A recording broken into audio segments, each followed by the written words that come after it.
भी राजा में विश्वास रखना चाहिए, उसका अनुकरण करना चाहिए। जब ये दोनों साथ आएंगे तभी ये शासन स्थिर होगा, तभी ये देश नियंत्रण में होगा। यदि दोनों में से कुछ भी अनियंत्रित हो गया, महाविनाश होना ही होना। तो राजा अपना कर्म करे, प्रजा अपना धर्म निभाए और मेरे साथ प्रेम से कहे राधे राधे। बरगद का वृक्ष, वट वृक्ष, इस संसार के सबसे विशाल वृक्षों में से एक है। क्या कुछ नहीं करता, अनेक वर्षों तक ये वृक्ष जीवित रहता है, ये सदैव बढ़ता ही जाता है। कितने सारे पक्षियों को, पशुओं को ये आश्रय देता है, राह में जाने वाले राही को ये शांति देता है, आश्रय देता है, विश्राम करने का स्थान देता है, शीतल छाया देता है। वट वृक्ष संसार के सबसे विशाल वृक्षों में से एक।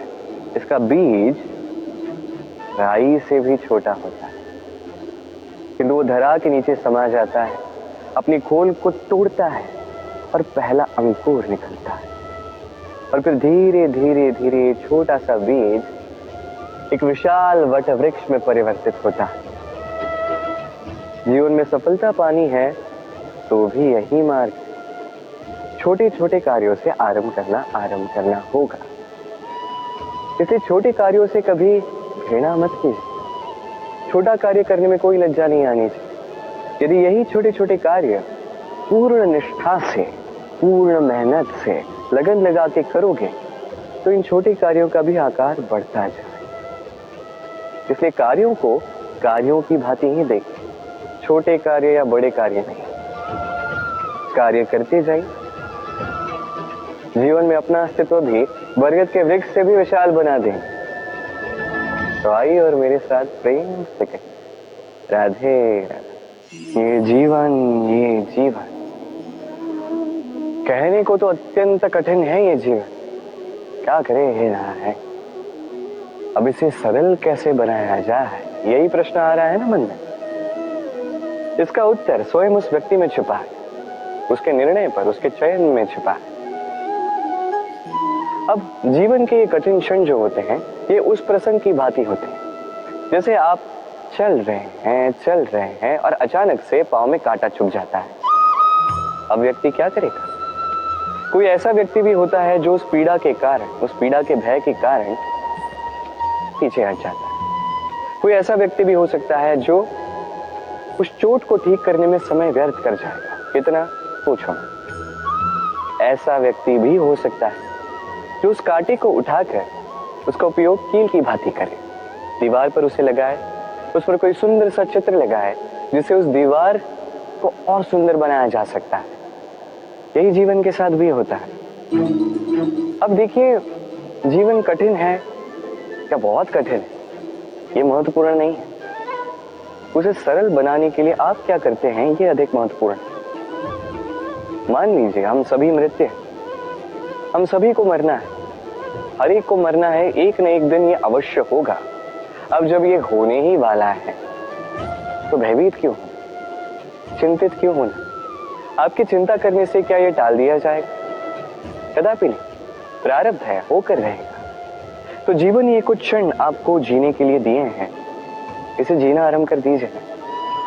जो भी परिस्थितियां आती हैं उसे सकारात्मक रूप से देखना आरंभ कर दीजिए। ये आप एक बार सीख गए तो आपका ये जीवन सुख और प्रसन्नता से भर जाएगा। इसी सुख के साथ कहिएगा राधे राधे। कभी अश्व की सवारी करते हुए सवार को देखा है? अश्व के दाएं बाएं ओर जैसे एक पर्दा लगा दिया जाता है। इसका कारण क्या है? ताकि अश्व कहीं और देख ना सके, केवल आगे देख सके और उसी दिशा में आगे बढ़ सके। अब कहने को तो ये सरल सी बात है, पर इसके पीछे एक गहन विज्ञान छिपा है। आपको यदि जीवन में लक्ष्य प्राप्त करना है तो आपको भी यहां वहां देखना छोड़ना होगा, केवल आगे अपने लक्ष्य की ओर देखना होगा, तभी सफलता प्राप्त कर सको। अश्व तो एक पशु है, उस पर लगाम लगाई जाती है, आंखों के दाएं बाएं पर्दे लगा दिए जाते हैं। आप मनुष्य हो, आप पर कौन लगाम लगाए? कोई नहीं। आपको स्वयं ये करना है। अपने मन में झांकिए और भावनाओं पर लगाम लगाइए, उन्हें नियंत्रण में रखिए और अपनी दृष्टि आगे केवल अपने लक्ष्य पर। स्मरण रखिएगा, यदि आपका ध्यान केवल और केवल अपने लक्ष्य पर होगा तो लक्ष्य अवश्य साधोगे। यदि ध्यान यहां वहां भटक गया तो लक्ष्य कहीं भटक गया। राधे राधे। वर्षा की बूंदें जब रिमझिम बादलों से बरसती है तो कितना अच्छा लगता है। न केवल इस वातावरण को सुनहरा बना देती है, इस माटी में समाकर एक अत्यंत सुंदर सुगंध उत्पन्न करती है। इन पौधों को, इन वृक्षों को जीवन दान देती है, उनका पोषण करती है और साथ ही अनेक जीवों का उद्धार करती है। और सोचिए, जब बादल फटता है तब क्या होता है? ये सारी बूंदें अनियंत्रित हो जाती है, एक भयानक बाढ़ का रूप ले लेती है जो करती है केवल महाविनाश। इसका सार क्या है? इसका सार है कर्म कीजिए किंतु नियंत्रण में। यदि आप नियंत्रित नहीं रहे तो आप भी जीवन रूपी वर्षा के स्थान पर एक भयानक बाढ़ का रूप ले लेंगे। अब विकास करना है या विनाश, निर्णय आपका है। यदि विकास करना चाहते हैं तो अपने कर्म के साथ साथ इस मन पर भी नियंत्रण रखना सीखिए। इस मन को साधिए, इसे नियंत्रण में रखिए, अपने कर्मों को नियंत्रण में रखिए, संतुलन बनाए रखिए और मेरे साथ प्रेम से कहिए, राधे राधे। अधिकार ना साधारण सा शब्द है, ना व्यापार, अपने आप में ही एक विशेष गुण है अधिकार। स्वयं ईश्वर ने मनुष्य को जीवन जीने का अधिकार दिया है, किंतु जब बात आती है स्त्री के अधिकार की तो उस अधिकार के साथ कर्तव्य जुड़ जाता है। अब स्त्री के अनेक अधिकारों में से एक अधिकार है स्वयं का वर चुनना कि कौन होगा उसका अर्धांग।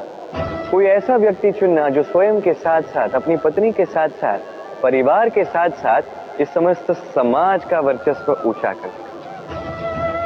अब सोचिए, स्वयं का वर चुनना कितना बड़ा अधिकार, योग्य वर चुनना उससे भी बड़ा कर्तव्य। इसलिए स्त्री के अधिकार के साथ कर्तव्य जुड़ जाता है। अधिकार उस शब्द का महत्व और भी बढ़ जाता है। आप भी अपने जीवन में अपने अधिकार को कर्तव्य के साथ जोड़ लीजिए। यदि ऐसा करेंगे तो हर स्वप्न पूर्ण होगा और मन प्रसन्न होकर कहेगा, राधे राधे। कर्म सदैव शांति से करो, उस नींव की ईंट की भांति जो शांति से 7 हाथ गहराई में जाती। स्वर आता है शिखर पर लगे उस ध्वज से, किंतु शिखर पर लगा ये ध्वज प्रतीक होता है उस नींव में धसी उस ईंट की शक्ति का, जो शांति से अपना कर्म कर गए। तो ऐसे ही आप अपना कर्म कीजिए, शांति से, संतोष से। जो शोर मचाना है वो आपकी सफलता को मचाने दीजिए, क्योंकि जब सफलता का ये स्वर संसार में गूंजता है तब कर्म का ये मोह और भी शक्तिशाली हो जाता है। तो आइए और मेरे साथ प्रेम से कहिए, राधे राधे। पुत्र धर्म का वहन करो। जब बात एक माता और उसके संतान के मध्य होती है या किसी भी संबंध की आती है तो उसका निवारण निकालने के लिए किसी और को बीच में लाना ये अनुचित है। जहां तक हो सके 2 व्यक्तियों को आपस में ही सब सुलझा लेना चाहिए।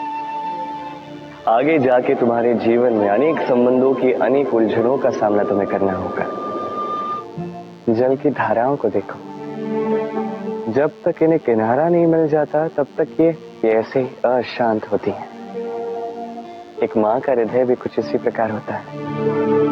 जब वो अपने संतान की चिंता में होती है, उसकी सुरक्षा की चिंता के बीच भंवर में होती है, हर क्षण केवल एक ही कामना करती है, कि उसके संतान को एक सुख, शांति और सुरक्षा का किनारा मिल जाए। बस इस संसार में माता पिता अपने संतान को सबसे बड़ी भेंट क्या दे सकते हैं? वैभव, सुविधाएं, घर, या उसके आसपास भी। संसार में माता पिता अपनी संतान को सबसे बड़ी भेंट संस्कार दे सकते हैं। अब उसके लिए समय की आवश्यकता होती है। अब ये काल अत्यंत विकट है, समय का अभाव सभी के पास। ऐसे में कुछ कठिनाइयां वरदान के रूप में हमारे समक्ष आती। जैसे यदि मैं इन समस्याओं की बात करूं, जैसे युद्ध, महामारी, महारोग, ऐसे समय पे हमारे पास समय ही समय होता है। इस समय हम चिंता करते हैं, भयभीत होते हैं कि कितने धन की हानि हुई, अब ये समय कैसे व्यतीत किया जाए। नकारात्मक सोच उसके मन में घर कर लेती, वो समझ नहीं पाता करें क्या। मैं कहता हूं चिंता त्याग दीजिए, इस भय को कहीं त्याग दीजिए और जान लीजिए एक महत्वपूर्ण बात, ये ईश्वर ने आपके लिए वरदान दिया ताकि आप अपने कर्तव्य पूर्ण कर सकें। कर्तव्य, अपने परिवार को समय दें, अपने संतान को संस्कार दें, उनके साथ बैठिए, विचार विमर्श कीजिए, उनसे बातें कीजिए। कुछ बातें वो बांटे, कुछ आप बांटे, कुछ आप सीखें, कुछ वो सीखें। उनके साथ खेलिए, उन्हें अपने पूर्वजों की कहानियां बताइए। ये सब करेंगे तो ना केवल उनका भविष्य उज्जवल होगा, बल्कि आप भी संतोष से भर उठेंगे, भयभीत मत रहिए। आज वर्तमान में आप क्या कर सकते हैं जिससे आपका वर्तमान उचित होगा और भविष्य उज्जवल होगा, उस पर ध्यान केंद्रित कीजिए। सब कुछ शुभ हो। राधे। बालपन, अब बालपन के विषय में क्या ही करें, अत्यंत विशेष होता है ये बात। तो उसकी अनेक सारी बातें हमें आज भी स्मरण है और आजीवन स्मरण रहेंगी। कुछ ऐसी बातें जैसे हमने कभी ठिठोली ऐसी कर दी, जैसे माता पिता इतने रुष्ट हो गए कि उस दिन हमें भोजन ही नहीं मिला। होता है ऐसा, मेरे साथ भी हुआ है। परंतु कभी सोच के देखिए, जब हम भूखे रहे हैं तब क्या हमारे माता पिता के गले से निवाला नीचे उतरा? कदापि नहीं। हम तो अभी बात कर रहे हैं माता पिता की, किंतु जब बात स्वयं की भी हो, हम भी कभी किसी जानकार के विषय में, किसी भिक्षुक के विषय में ये जान लेते हैं कि वो भूखा रह गया, तब भी हमारे गले से निवाला नीचे नहीं उतरता। और ये बात जो है, जब समाज पे एक बहुत बड़ी विपदा आती है, तब स्पष्ट रूप से ये बात सामने आती है। जैसे कोई महायुद्ध हो या महामारी हो, तब मन अशांत हो जाता है। और तब यदि आपको शांति प्राप्त करनी है तो एक ही मंत्र है, सेवा करें। जितनी हो सके उतनी सेवा कीजिए। समाज में कितने सारे लोग हैं जो भूखे पेट ऐसे ही सो जाते हैं, किंतु यदि हम में से हर एक व्यक्ति प्रयास करे, उचित रूप से प्रयास करे, तो कोई भूखा नहीं सोएगा। एक अत्यंत महत्वपूर्ण बात स्मरण रखें, किसी दरिद्र, किसी भूखे को भोजन कराना ईश्वर को प्रसाद चढ़ाने से भी महान कार्य है, क्योंकि ईश्वर दरिद्र की पुकार में बसते हैं। और मान लीजिए यदि उस भिक्षुक ने आपका भोजन ग्रहण कर लिया, अर्थात ईश्वर ने आपका भोग ग्रहण कर लिया, क्योंकि ये मानवता, ये सेवा ही ईश्वर की सबसे बड़ी आराधना है। तो इस आराधना में विलीन रहिए और मेरे साथ प्रेम से कहिए, राधे राधे। कभी सोचा है मनुष्य को ही इस सृष्टि की सर्वश्रेष्ठ कृति क्यों माना जाता है? किसी और जीव को क्यों नहीं? केवल इसलिए कि हम आकलन कर सकते हैं, हमारे पास तीक्ष्ण बुद्धि है, नित नए आविष्कार कर सकते हैं, केवल इसलिए? वो तो औरों के पास, देवताओं के पास भी है। कुछ पशु ऐसे भी हैं जिनके पास तीक्ष्ण बुद्धि होती है, फिर मनुष्य क्यों?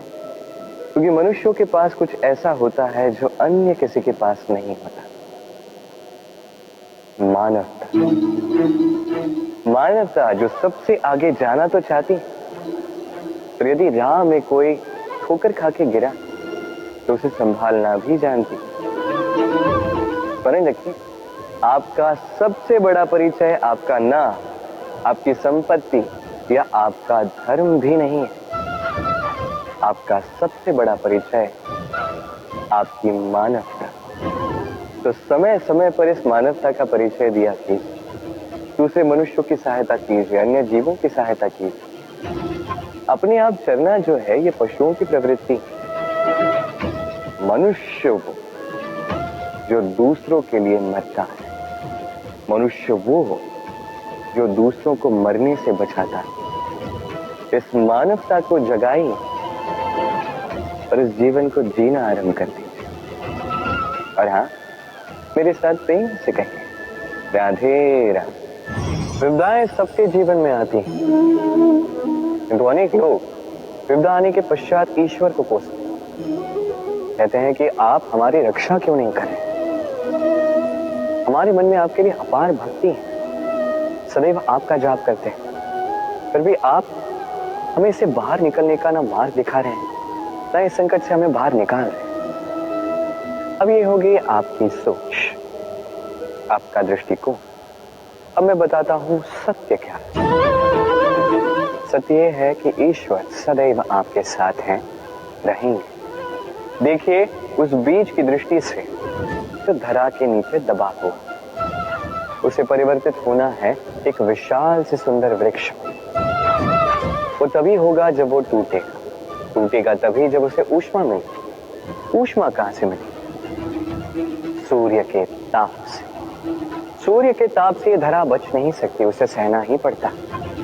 और जब ये धरा और ये बीज दोनों तब जाते हैं, तभी तो ये प्रकृति वर्षा करती है, और उसी वर्षा से ये बीज एक सुंदर से वृक्ष में परिवर्तित होता है ना। ईश्वर सदैव हमारे साथ। इसी प्रकार आपके जीवन में भी जब भी कोई संकट आए, कोई कष्ट आए, इसका अर्थ ये नहीं कि ये आप ही के किसी पाप का दंड आपको मिल रहा। हो सकता है भविष्य में आपको एक सुदृढ़ इमारत बनना, उसकी आवश्यकता, तो ये उसकी नींव। जितना सीखोगे, जितना शक्तिशाली बनोगे, उतनी बड़ी इमारत बनोगे। कभी भी देखें, आभूषण बनाने से पूर्व स्वर्ण को भी कई बार कसौटी पर परखा जाता है, अग्नि पर तपाया जाता है। उसी प्रकार यदि आप शूरवीर बनना चाहते हैं तो लाक्षागृह का ताप सहना ही पड़ेगा। तो आइए और मेरे साथ कहिए,